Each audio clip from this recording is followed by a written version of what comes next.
नमस्कार दोस्तों, कैसे हो आप सभी। आई होप कि आप अच्छे होंगे, आपकी पढ़ाई अच्छे से चल रही होगी। आज हम 11th के स्टूडेंट्स के लिए फिजिक्स से रिलेटेड वीडियो लेकर आए हैं। 11th में हमारा चौथा चैप्टर गति के नियम, लॉ ऑफ मोशन चल रहा था। इसमें अब तक हम 4 वीडियो देख चुके हैं। पहले वीडियो में हमने अरस्तु की भ्रामकता और जड़त्व के बारे में पढ़ा। दूसरे वीडियो में हमने गति का पहला नियम, उसके बाद गति का दूसरा नियम और अंतिम वीडियो में हमने गति का तीसरा नियम, क्रिया प्रतिक्रिया का नियम देखा था। आज का जो हमारा टॉपिक है वो है रेखीय संवेग, लीनियर मोमेंटम। इस वीडियो में हम रेखीय संवेग के बारे में संपूर्ण जानकारी प्राप्त करेंगे। सबसे पहले हम रेखीय संवेग को परिभाषित करेंगे, इनसे रिलेटेड फॉर्मूला देखेंगे, मात्रक देखेंगे, विमा देखेंगे। उसके पश्चात रेखीय संवेग संरक्षण नियम में आपको बताने वाला हूं, उस पर आधारित एग्जाम्पल्स आपको बताने वाला हूं। रेखीय संवेग संरक्षण पर आधारित एक एग्जाम्पल रॉकेट नॉर्दन, जो कि हम नेक्स्ट वीडियो में देखेंगे। विद्यार्थियों, यदि आप हमारे YouTube चैनल पर नए हैं तो चैनल को सब्सक्राइब कर लीजिए, साथ में बेल आइकन भी दबा दीजिए ताकि आपको आगे की वीडियोस की नोटिफिकेशन मिलती रहे। अब मैं आज के इस वीडियो को स्टार्ट करता हूं। देखिए, हमारा टॉपिक है रेखीय संवेग, लीनियर मोमेंटम। रेखीय संवेग किससे कहा जाता है? ये किसी सरल रेखा में गतिशील पिंड के लिए होगा कि यदि कोई पिंड जिसका द्रव्यमान स्मॉल m है और किसी सरल रेखा पर v वेग से गति कर रहा है तो उसका संवेग पिंड के द्रव्यमान और वेग के गुणनफल से दिया जाता है। m इंटू वी से लिखा जाएगा। तो गतिशील पिंड के द्रव्यमान तथा वेग का गुणनफल रेखीय संवेग कहलाता है। क्या कहलाएगा? रेखीय संवेग, लीनियर मोमेंटम कहलाएगा। तो देखिए डेफिनेशन क्या है।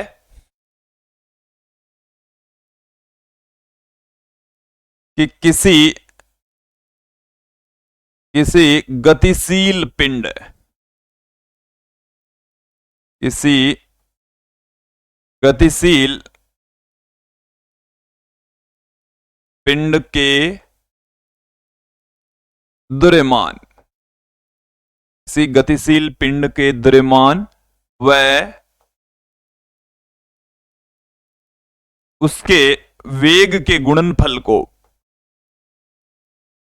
वेग के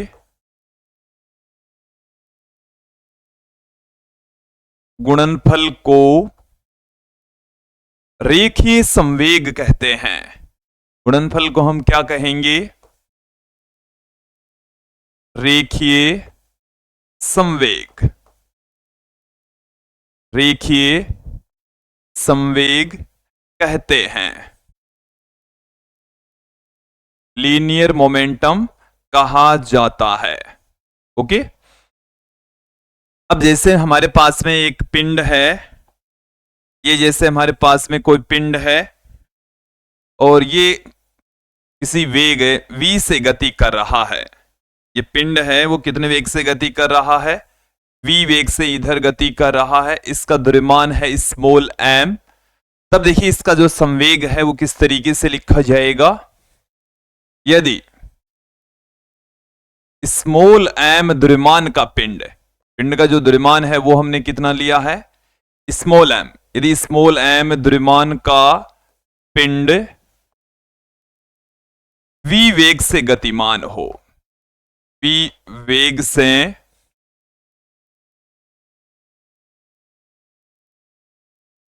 गतिमान हो, तो पिंड का संवेग, पिंड का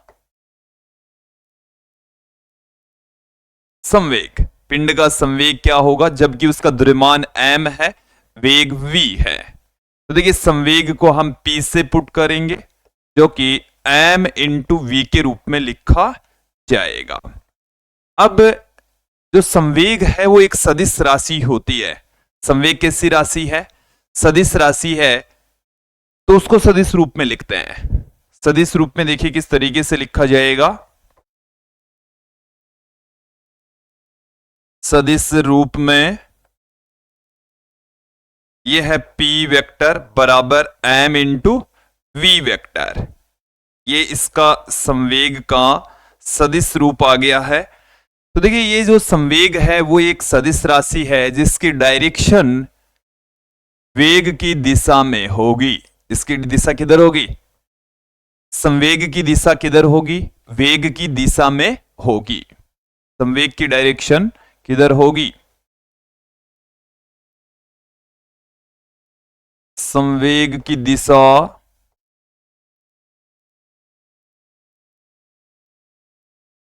संवेग की दिशा वेग की दिशा में होती है। वेग की दिशा में होती है। वेग और संवेग एक ही दिशा में होंगे। दोनों क्या होंगे? एक ही दिशा में होंगे। क्लियर? अब यहां पर आपको देखना है रेखीय संवेग का मात्रक क्या होगा। देखिए रेखीय संवेग का मात्रक, रेखीय संवेग का मात्रक, रेखीय संवेग का मात्रक वही होगा, p का मात्रक वही होगा जो m इंटू वी का मात्रक होगा। m इंटू वी का मात्रक। ओके, अब m का मात्रक क्या है? यहां पर आप ध्यान देंगे किलोग्राम, v का मात्रक मीटर प्रति सेकंड, तो किलोग्राम मीटर प्रति सेकंड इसका मात्रक होगा। ये जो मात्रक है ये हमने लिखा है MKS में। किसमें लिखा है? MKS में। CGS में क्या हो जाएगा? CGS में p का मात्रक आप देखें, p का मात्रक, m का मात्रक तो हो जाएगा ग्राम, m का मात्रक क्या हो जाएगा? ग्राम, और वेलोसिटी का मात्रक हो जाएगा सेंटीमीटर प्रति सेकंड, तो ग्राम इंटू सेंटीमीटर पर सेकंड। ओके, तो यह है रेखीय संवेग का मात्रक। अब हम आगे बढ़ते हैं, रेखीय संवेग की विमा देख लेते हैं। चलिए,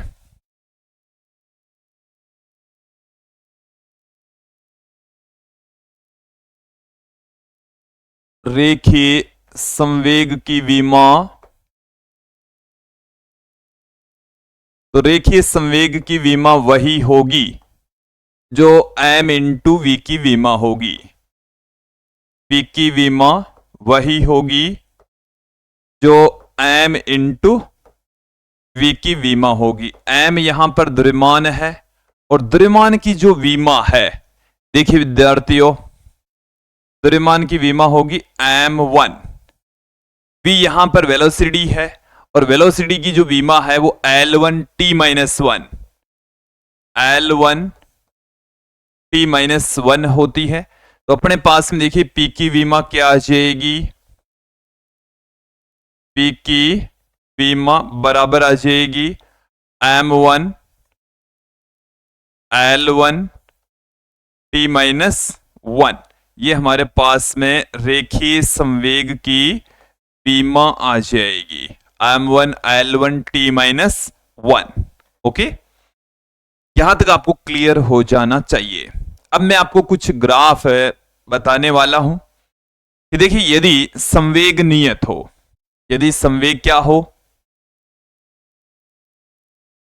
यदि कोई निकाय है उसका संवेग क्या है, यदि संवेग नियत हो, नियत हो तो जैसे मान लीजिए कि प्रारंभ में उसका द्रव्यमान है, प्रारंभिक स्थिति में द्रव्यमान है m1, वेलोसिटी है v1। यह तो है प्रारंभ में, कब है? प्रारंभ में। और अंत में जो संवेग है वो क्या हो जाता है? p2 हो जाता है m2v2। ये किसी निकाय के लिए, जैसे मैं एग्जाम्पल आपके सामने रख देता हूं, रॉकेट नोदन वाला। कौन सा एग्जाम्पल रख दिया हमने? रॉकेट नोदन वाला रख दिया है। रॉकेट का संवेग नियत रहेगा, हालांकि द्रव्यमान लगातार ऊपर जाने पर घटता जाएगा, वेलोसिटी बढ़ती जाएगी।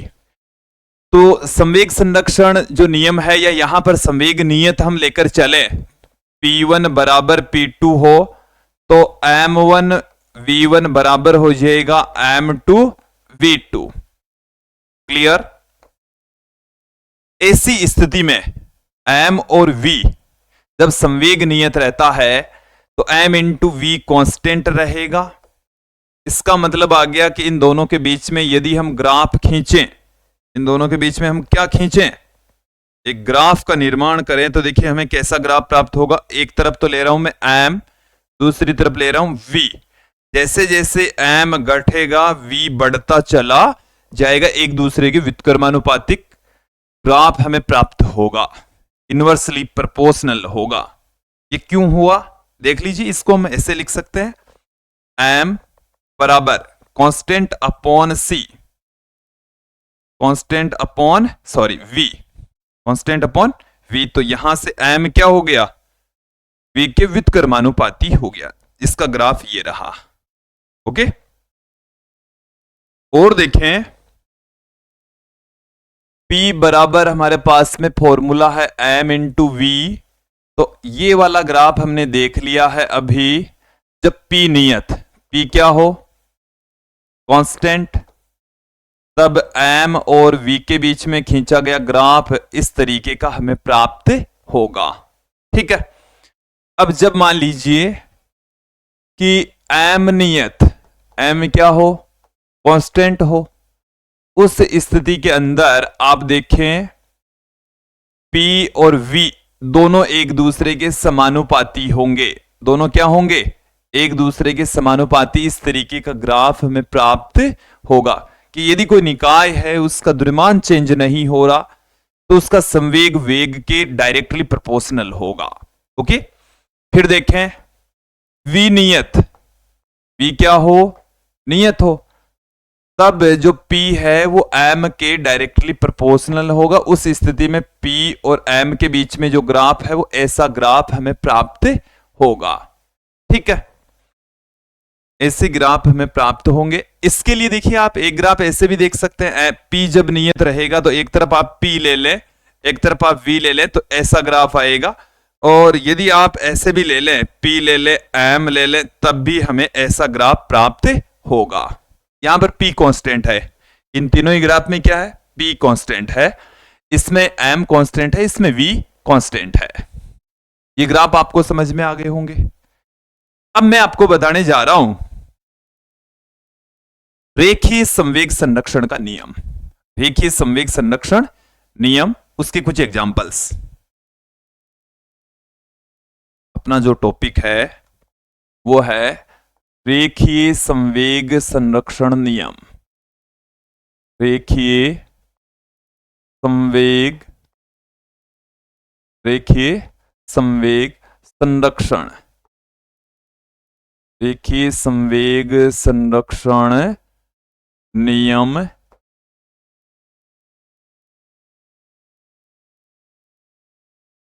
अब देखिए रेखीय संवेग संरक्षण नियम क्या है कि यदि किसी पिंड पर कोई बाह्य बल नहीं लग रहा, बाह्य बल अनुपस्थित हो, तो उस पिंड का संवेग समय के साथ कांस्टेंट रहता है, समय के साथ नियत रहता है, संवेग अचर बना रहता है। तो रेखीय संवेग संरक्षण नियम के अकॉर्डिंग बाह्य बल की अनुपस्थिति में किसी पिंड का, किसी निकाय का संवेग नियत रहेगा। यही है रेखीय संवेग संरक्षण नियम। पहले एक बार नियम देख लेते हैं, इसको मैथमेटिकली भी आपको थोड़ा समझा देते हैं। इस नियम के अनुसार, इस नियम के अनुसार यह नियम क्या कहता है, क्या कह रहा है कि बाह्य बल की अनुपस्थिति में, बाह्य बल की अनुपस्थिति में, इसका मतलब है बाहर से कोई बल काम नहीं कर रहा है, बाहरी बल अनुपस्थित है। अनुपस्थिति में क्या होगा, किसी निकाय का या किसी पिंड का संवेग नियत रहता है। किसी पिंड, या आप यहां पर क्या ले सकते हैं, निकाय, निकाय का, किसी पिंड का या निकाय का रेखीय संवेग, रेखीय संवेग नियत रहता है, कांस्टेंट रहता है, उसमें कोई बदलाव नहीं आएगा, नियत रहता है। ओके, ये आपको समझ आ जाना चाहिए, ये स्टेटमेंट है। इसको थोड़ा मैथमेटिकली समझ लेते हैं, गति के द्वितीय नियम से समझेंगे। क्या है? गति के द्वितीय नियम से, गति का जो दूसरा नियम है वो हमें क्या कहता है? मैथमेटिकली देखिए हमें क्या कहता है, मैं आपको थोड़ा सा याद दिला देता हूं कि किसी पिंड पर लगने वाला बल उस पिंड के संवेग में परिवर्तन की दर के समानुपाती होता है। और हमारे पास में मैथमेटिकली इस तरीके का एक फॉर्मूला प्राप्त हुआ, F बराबर dp बाई dt, F बराबर dp बाई dt। देखो यहां पर बल जीरो लेकर चलना है। देखिए संवेग संरक्षण नियम क्या कहता है कि आप बल को क्या लेकर चलें? जीरो लेकर चलिए। तो देखिए हमें क्या मिलेगा, यदि बाह्य बल जीरो हो, बाह्य बल अनुपस्थित हो, बाह्य बल अनुपस्थित हो, बाह्य बल क्या हो? अनुपस्थित हो, तो P यहां पर, सॉरी F यहां पर क्या हो जाएगा? जीरो। तो dp by dt, dp by dt इसकी वैल्यू अपने पास में आ जाएगी जीरो। अब इसे समझो, किसी भी राशि का अवकलन यदि जीरो है, इसका मतलब वह राशि कांस्टेंट है। इसका मतलब क्या है? इसका मतलब है कि ये जो राशि P है ये यहां पर कांस्टेंट है, यहां पर क्या है? कांस्टेंट है। तो हमने यही तो कहा कि यदि F इक्वल टू जीरो तो P इक्वल टू कांस्टेंट, यही नियम है, यही क्या है? नियम है। देखो इसको हमने मैथमेटिकली कह दिया है, एक सूत्र में इसको हमने पिरो दिया है। तो आप यहां पर देख ले, मैं इसको, ओके। तो जब बाह्य बल अनुपस्थित होता है, बाह्य बल क्या होता है? अनुपस्थित होता है, F बराबर जीरो होता है, तो उस निकाय का या पिंड का जो संवेग है वो क्या रहेगा? नियत रहेगा। ओके, अब यहां पर देखिए थोड़ा सा आगे बढ़ता हूं, मैं थोड़ा सा आपको और समझाता हूं, एग्जांपल्स के जरिए भी समझाऊंगा। यदि निकाय में n कण हो, यदि निकाय में कितने कण हो? n कण हो। यदि निकाय में n कण हो, n कण हो, तो देखिए कुल संवेग नियत रहेगा, अलग अलग कणों के संवेगों का सदिश योग कर देना है। अलग अलग कणों का क्या कर देंगे? सदिश योग। ये सारा का सारा क्या रहेगा? कांस्टेंट रहेगा। ये सारा का सारा क्या रहना है? कांस्टेंट रहना है। इनका सब का जो मान है वो नियत रहेगा, अचर रहेगा, कांस्टेंट रहेगा। ओके, ये आपको समझ आ जाना चाहिए। अब मैं कुछ एग्जांपल्स के जरिए आपको समझा देता हूं कि हमारे पास में बहुत सारी घटनाएं हैं। जैसे कोई व्यक्ति नाव से बाहर कूद रहा है, नाव पीछे की ओर गति करती है, व्यक्ति आगे की ओर गति करता है, तो इस घटना में रेखीय संवेग संरक्षित रहता है। दो पिंडों की टक्कर है, या जैसे आपके पास में कांच की गोलियां हैं, वो आपस में, जिसे हम कंचे कहते हैं, तो कंचों की जब टक्कर होती है तो वो एक रेखीय संवेग संरक्षण का बेस्ट एग्जांपल है।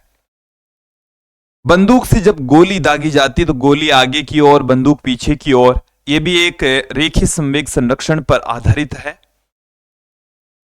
इसके अलावा रॉकेट नोदन भी एक रेखीय संवेग संरक्षण का, लीनियर मोमेंटम का एक अच्छा एग्जांपल है। ओके, तो इसके अलावा देखो रेखीय संवेग का तो ऐसा है, कहीं पर भी किसी भी घटना के अंदर ये फेल नहीं होता, भाई ऐसा नहीं है कि ये नियम है वो इस जगह पर फेल हो जाएगा, हर जगह लागू होता है। लेकिन अपन को समझने के लिए कुछ घटनाएं, कुछ ऐसे एग्जाम्पल्स लेकर चलेंगे जिनसे हम रेखीय संवेग संरक्षण नियम को बेटर तरीके से समझ सकते हैं। तो सबसे पहले मैं बात करता हूं कुछ एग्जाम्पल्स, सिंपल से एग्जाम्पल मैं आपके सामने पुट कर रहा हूं। पहला एग्जाम्पल है नाव से व्यक्ति का बाहर की ओर कूदना। नाव से व्यक्ति का बाहर की ओर कूदना, बाहर की ओर, बाहर की ओर कूदना, तब रेखीय संवेग संरक्षित रहेगा। रेखीय संवेग क्या रहेगा? संरक्षित रहेगा। दूसरा एग्जाम्पल हमारे पास में है दो कणों की टक्कर। दो कणों की टक्कर, कि हमारे पास में दो पार्टिकल हैं और उन दोनों पार्टिकल्स को यहां पर हम टक्कर करवा देते हैं, आपस में उनकी टक्कर हो जाती है। एग्जाम्पल्स ले लेते हैं। ये हमारे पास में एक पिंड है, ये हमारे पास में दूसरा पिंड है, और इनको हम पुनः एक जगह और यहां पर मैं ले लेता हूं। चलिए देखिए विद्यार्थियों, ध्यान देंगे, थ्योरी में यहां पर पुट नहीं करवा रहा, मैथमेटिकली आप समझ लें, सीख लें। यहां पर आप ध्यान दें कि ये हमारे पास में जो पिंड है इसका द्रव्यमान है m1, इसका द्रव्यमान है m2, और टक्कर से पहले इसका वेग है u1, टक्कर से पहले इसका वेग है u2। ये जो मैंने चित्र बनाया है ये है टक्कर से पहले का, टक्कर से पूर्व की बातें हैं, टक्कर से पहले की बातें हैं। अब टक्कर के बाद क्या हो जाता है? द्रव्यमान में कोई चेंजेज नहीं आ रहा, द्रव्यमान में कोई चेंजेज नहीं आ रहा। इसका वेग है v1, इसका वेग है v2। यह है टक्कर के बाद। एक बार समझ लीजिए टक्कर कब होगी। टक्कर के बाद ध्यान दें कि इसकी स्पीड कम होगी, इसकी स्पीड ज्यादा होगी, तभी ये पीछे से टक्कर करेगा, और जैसे ही टक्कर होती है तो इनके वेग में परिवर्तन आ जाता है। द्रव्यमान उतना का उतना ही रहता है, वेग चेंज हो जाता है, वेग में परिवर्तन आ जाता है। ठीक है, तो ये टक्कर से पहले की बातें हैं, ये टक्कर के बाद की बातें। द्रव्यमान उतने ही रह रहे हैं, वेग चेंज हो रहे हैं। अब आप यहां पर देखेंगे रेखीय संवेग संरक्षण नियम को मैं अप्लाई करने जा रहा हूं। रेखीय संवेग संरक्षण नियम क्या कहता है? टक्कर से पहले का संवेग और टक्कर के बाद का संवेग बराबर रहेगा, इकसार रहेगा। चलिए पुट करेंगे। रेखीय संवेग संरक्षण नियम क्या कह रहा है?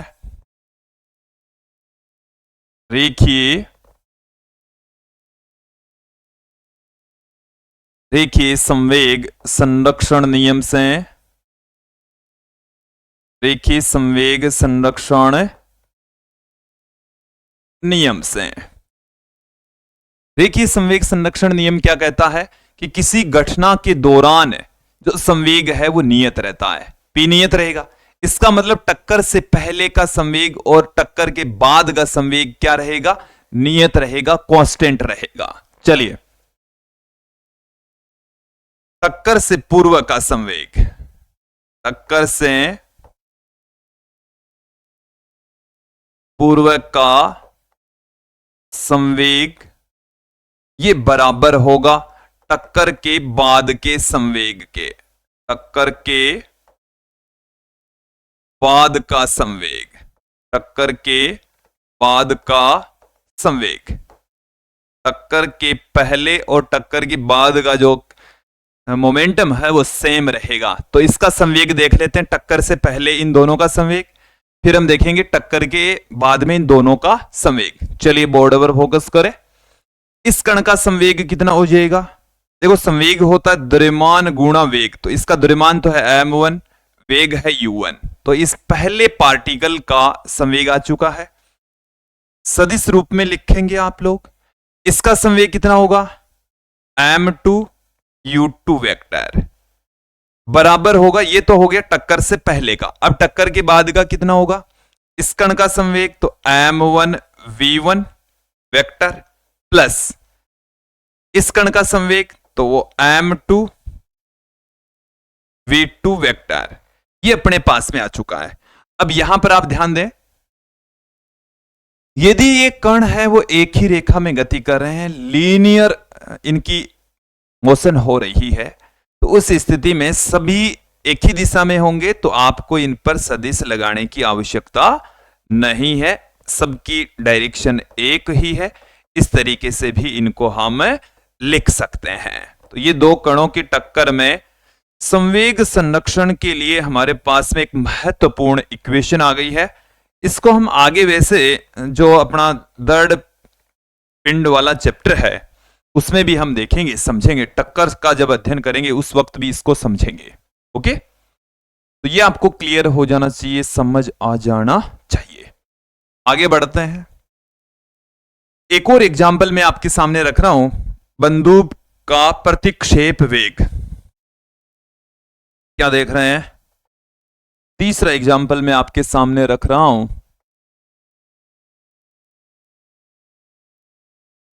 बंदूक का प्रतिक्षेपण, प्रतिक्षेपण या प्रतिक्षेप वेग। पहले इसकी डेफिनेशन क्लियर कर लें कि जब बंदूक से गोली दागी जाती है तो गोली आगे की ओर गति करती है, बंदूक पीछे की ओर गति करती है। तो गोली की विपरीत दिशा में बंदूक का जो वेग होता है उसको हम प्रतिक्षेप वेग कहते हैं। देखिए डेफिनेशन में आपके सामने पुट कर रहा हूं, जब बंदूक से गोली दागी जाती है, जब बंदूक से गोली दागी जाती है, बंदूक से गोली दागी जाती है, तो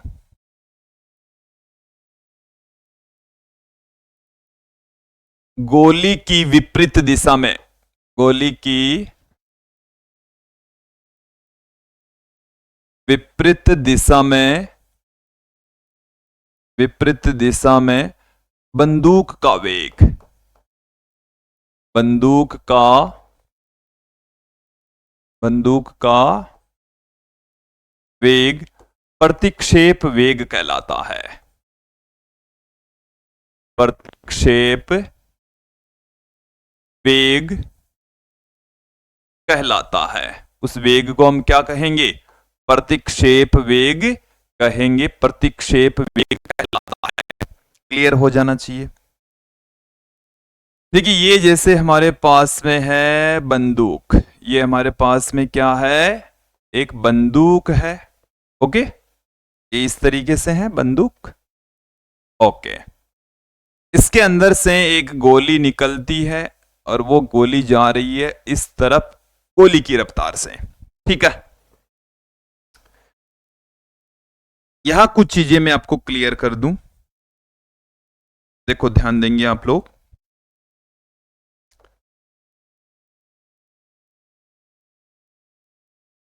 सबसे पहले देखें आप, बंदूक का द्रव्यमान, बंदूक का द्रव्यमान, बंदूक का द्रव्यमान मैं लेकर चल रहा हूं कैपिटल एम। कितना लेकर चल रहा हूं, कैपिटल एम। गोली का द्रव्यमान, गोली का द्रव्यमान ये मैं लेकर चल रहा हूं स्मॉल एम। गोली का द्रव्यमान हम कितना ले रहे हैं, स्मॉल एम। फिर बंदूक का वेग, बंदूक का वेग, बंदूक का वेग हम लेकर चल रहे हैं कैपिटल वी। गोली का वेग अब क्या लेकर चलेंगे, गोली का वेग, और गोली का जो वेग है वो है स्मॉल वी। गोली का वेग कितना है, स्मॉल वी। ये कब की बातें हैं, गोली दागने से बाद में। ये कब है, गोली दागने के बाद, गोली दागने के बाद, क्योंकि गोली दागने से पहले तो दोनों का ही वेग क्या होता है, 0 होता है। देखो ध्यान देंगे आप लोग, गोली दागने के बाद में क्या है कि बंदूक तो इधर v वेग से गति करेगी जिसका द्रव्यमान है कैपिटल M, गोली का द्रव्यमान है स्मॉल m जो कि इधर स्मॉल v वेग से गति कर रही है। ये जो कैपिटल V है ये प्रतिक्षेप वेग है, प्रतिक्षेपण वेग है। आप यहां पर देख लें, इसको अच्छे से समझ लें, इस पर आधारित न्यूमेरिकल क्वेश्चंस भी पूछ लिए जाते हैं, तो इसको आप अच्छे से समझ लें कि हमारे पास में बंदूक और गोली है, दागने से पूर्व इनके वेग दोनों के ही 0 थे, और जब गोली दागी जाती है तो गोली इधर जा रही है v वेग से, बंदूक जाएगी कैपिटल v वेग से इसकी विपरीत दिशा में पीछे की ओर। ओके, संवेग संरक्षण नियम लगा देते हैं। संवेग संरक्षण नियम से, संवेग संरक्षण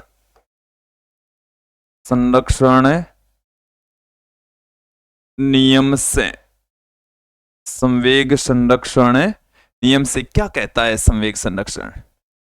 गोली दागने से पूर्व का संवेग, गोली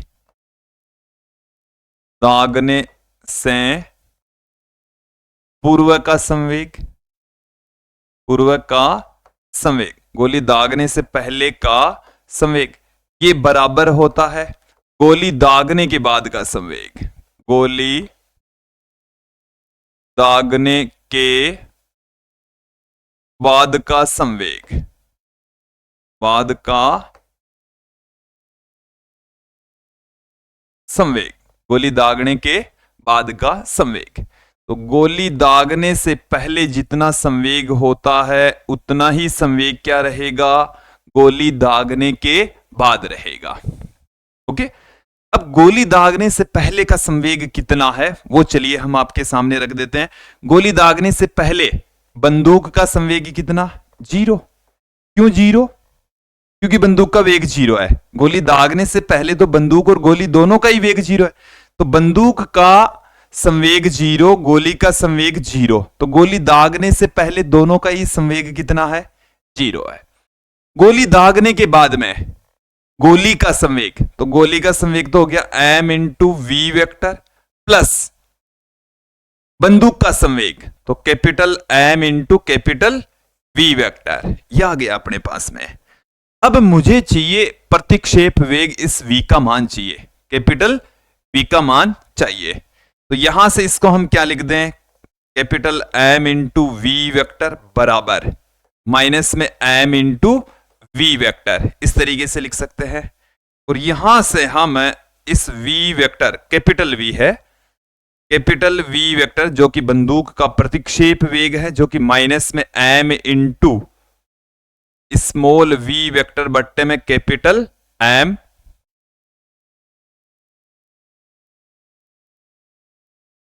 यहां से हमारे पास में बंदूक का प्रतिक्षेप वेग आ जाएगा। क्या आ जाएगा, बंदूक का प्रतिक्षेप वेग का सूत्र आ जाएगा। देखो यहां से हम कुछ चीजें समझ लेते हैं। प्रतिक्षेप वेग v बराबर माइनस में m बट्टे में capital M into small v vector. देखो ये जो नेगेटिव साइन है वो हमें ये बताता है कि बंदूक, और यहां जो ऋणात्मक चिन्ह है वो क्या बता रहा है, नेगेटिव साइन क्या बता रहा है कि बंदूक और गोली एक दूसरे की विपरीत दिशा में गति करते हैं। बंदूक व गोली एक दूसरे की विपरीत दिशा में गति करते हैं। बंदूक व गोली एक दूसरे की विपरीत दिशा में, एक दूसरे की विपरीत दिशा में गति करते हैं, दिशा में गति करते हैं, गति करते हैं। अब यहां पर आप ध्यान देंगे कि स्मॉल m है वो गोली का द्रव्यमान है जो कि काफी छोटा होगा। गोली का द्रव्यमान कम, और बंदूक का द्रव्यमान ज्यादा, इसलिए प्रतिक्षेप वेग काफी कम होता है। प्रतिक्षेप वेग होता तो है, विद्यार्थियों आपने पुलिस की ट्रेनिंग के वीडियोज या हकीकत में देखा हो तो पहले वो लेट कर ट्रेनिंग करते हैं। इस तरीके से पैर रहते हैं उनके, इस तरीके से बॉडी रहती है, हाथ इधर से टिकाकर कंधे पर बंदूक लगाकर ये उनका सिर होता है। इस तरीके से लेटकर वो ट्रेनिंग कर रहे होते हैं। ये बंदूक है, इस तरीके से गोली इधर दागी जाती है, गोली इधर जाएगी इस डायरेक्शन में, तो ये बंदूक पीछे जाएगी, बंदूक इधर जाएगी पीछे की ओर। ऐसे लिटाकर प्रैक्टिस करवाई जाती है ताकि कंधे पर जोर ना पड़े, कंधे मजबूत हो जाए। और फिर बाद में क्या किया जाता है, धीरे धीरे इनको खड़ा किया जाता है। और आपने ये भी देखा होगा कि जब जैसे मान लीजिए कि मूवी वगैरह में अवश्य देखा होगा कि जो पिस्टल है, पिस्टल को ऐसे, पिस्टल भी छोटी है, बंदूक का छोटा रूप है, तो उसको जब पिस्टल से गोली दागी जाती है तो उसमें ऐसे बिल्कुल सीधे हाथ होते हैं, बिल्कुल क्या होंगे, सीधे। उसके पीछे रीजन है कि सीधे हाथ होंगे तो पीछे की ओर धक्का लगेगा तो उसको पूरी बॉडी सहन करेगी। और यदि ऐसे थोड़े से मुड़े हुए हैं तो ये इतने से हाथ के ऊपर जोर पड़ेगा, ऐसे झटका लगेगा। तो इसलिए क्या है कि पिस्टल चलाने वाले को आपने देखा हो तो बिल्कुल ऐसे हाथ सीधे हो करके चलाता है, और जो बंदूक से गोली दागता है वो इस तरीके से कंधे पर लगाकर, ताकि कंधा पीछे की ओर बंदूक को जाने से रोक सके। कई बार जिनको फिजिक्स का नहीं पता, फिजिक्स जिन्होंने नहीं पढ़ी, वो बंदूक ऐसे ही चलाते हैं। और कहीं आपने इंस्टाग्राम पर रील्स ऐसी देखी होगी कि बंदूक चलाते हैं तो गोली आगे जा रही होती है, वो गिर रहा होता है, पीछे की ओर गिर जाता है, या उसको चलाने किधर होती है, वो जाती किधर और ही है, क्योंकि उसकी डायरेक्शन वगैरह सब कुछ निशाना इधर उधर हो जाता है। तो सही जगह पर सटीक निशाने लगाने के लिए आपको उसको पीछे की ओर लगने वाले बल को, वेलोसिटी को रोकना होगा। ठीक है, मैंने आपको क्लियर कर दिया इसमें जो संवेग है वो किस तरीके से संरक्षित रहता है। सेम टाइप का फॉर्मूला आप किसी तोप के लिए भी ले सकते हैं। देखिए विद्यार्थी, यहां से मैं इसको एक बार हटा देता हूं। तोप का भी ऐसा ही है कि तोप में इस तरीके से एक पट्टा होगा, आपने देखे होंगे, इस तरीके से टायर यहां पर लगे होते हैं, और यहां से इस तरीके से एक नाल होता है। क्या होता है? नाल। यहां से गोला दागा जाता है, यहां से गोला दागा जाएगा तो ये तो गोला तो जाएगा इधर, जैसे मान लो गोला तो इधर हो गया, v वेग से जाएगा, स्मॉल m द्रव्यमान का गोला है, ठीक है, v वेग से जाएगा। अब जैसे मान लीजिए इसको मैंने जो नाल है वो थोड़ा सा बिल्कुल अपने पास में क्या है कि किसी एंगल पर मैंने कर दिया है, इसको बिल्कुल सीधा ले लेता हूं मैं, इस तरीके से इसके ऊपर ऐसे नाल लगा हुआ है, ठीक है। तो यहां से गोला निकल रहा है, वो जा रहा है v वेग से इस डायरेक्शन में। अब ये जो तोप है इसका द्रव्यमान है कैपिटल M, ये कैपिटल V वेग से जाएगी अपोजिट डायरेक्शन में। गोला, तोप से गोला दागने पर गोला आगे जाएगा तो तोप पीछे जाएगी।